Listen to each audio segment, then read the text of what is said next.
So yun na nga guys, lulutuin na natin ang ating ginawang lumpia. Kanina kung napanood nyo sa live ko, ito na po yung ginawa nating lumpia. Umabot po siya ng 29 pieces.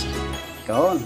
So, sasalang na natin ang ating saucepan dito. Sa saucepan natin lulutuin kasi mas maganda, mas malalim.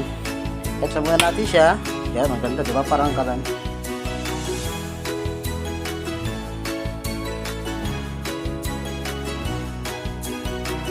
Ganyan lang yung oil. Walang pa yan. Pintuyin na natin siya. I-deep fry natin siya kaya kailangan maraming mantika.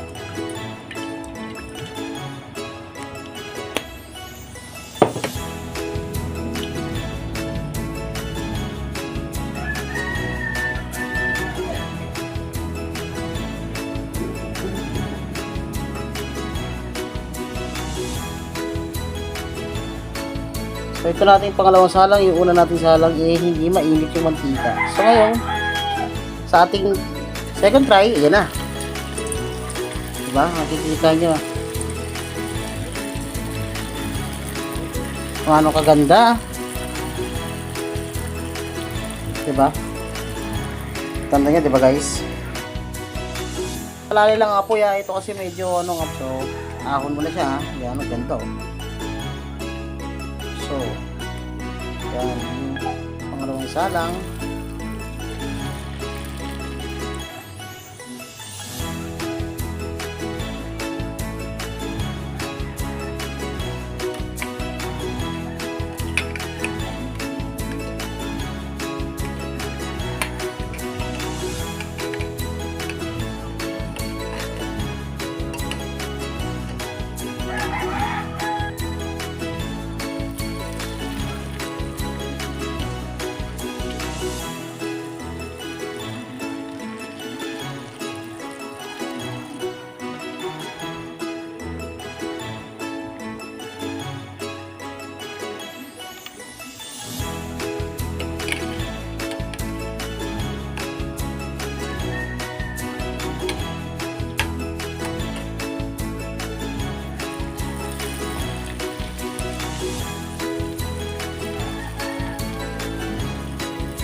At yun na nga, maraming salamat sa pagsama sa akin. Natasayang ko na naman ang 4 na minuto ng buhay nyo.